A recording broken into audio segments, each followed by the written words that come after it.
ஒரு பையன் ஒரு பலகையில் நான் பார்வையற்றவன் எனக்கு உதவுங்கள் அப்படின்னு சொல்லி எழுதி வச்சுட்டு அந்த இடத்துல உட்காந்துருக்கான். அந்த பையனுக்கு உதவுறதுக்கு அவ்வளோக்கா யாருமே வரல, சிலர் மட்டுமே உதவி செய்கிறாங்க.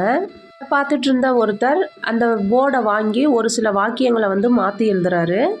அதுக்கப்புறம் பார்த்தீங்கன்னா அவனுக்கு வந்து நிறைய பணம் வந்து உதவி கிடைக்குது. பார்த்துட்டு அந்த பையன் வந்து கேட்குறான், நீங்கள் என்ன பண்ணீங்க அப்படின்னு. நீ எழுதியிருந்த வாக்கியத்தில் ஒரு சில வார்த்தைகளை மட்டும்தான் நான் வந்து மாற்றினேன் அப்படின்னு சொல்கிறாரு. அப்படி அவர் என்ன எழுதியிருந்தார் அப்படின்னா, இந்த உலகம் ரொம்ப அழகானது, ஆனால் என்னால் பார்க்க முடியவில்லை, எனக்கு உதவுங்கள் அப்படின்னு சொல்லி எழுதியிருந்தார். அதை பார்த்துட்டு நிறைய பேர் அவருக்கு வந்து உதவி செஞ்சுருக்காங்க. ஒரு சின்ன மாற்றம் தான் நம்மளோட வாழ்க்கையே மாற்றிடும். இது போல் தான் நம்மளோட லைஃப்லேயும் சின்ன சின்ன மாற்றங்கள் நம்மளோட வாழ்க்கையே மாற்றும்.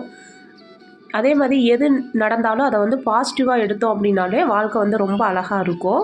ஃப்ரைடே அப்படிங்கிறனால வீட்டில் விளக்கேற்றி சாமியெல்லாம் கும்பிட்டு, தம்பிக்கு வந்து நாளைக்கு பர்த்டே, அதனால் வந்து ட்ரெஸ் எல்லாம் கொஞ்சம் வாங்குறதுக்காக வெளியில் போக வேண்டியது இருக்குது. அதனால் வந்து கிளம்பிட்டேன். அப்படியே ட்ரெஸ்லாம் வாங்குறதுக்கு முன்னாடி இன்றைக்கி வெள்ளிக்கிழமை அப்படிங்கிறனால ஏதாவது ஒரு கோவிலுக்கு போயிட்டு அதுக்கப்புறமா போகலாம் அப்படின்னு சொல்லிட்டு பக்கத்தில் இருக்க பெருமாள் கோவிலுக்கு தான் வந்திருந்தேன். பையன் பலகையில் என்ன எழுதி வச்சுருந்தான் இன்றைக்கான கொஸ்டின். தெரிஞ்சவங்க ஆன்சர் பண்ணுங்கள். இன்றைக்கி 100 டே சேலஞ்சில் இன்றைக்கி 7th டே நல்லபடியாக முடிஞ்சது. எல்லோரும் ஒரு லைக் கொடுங்க.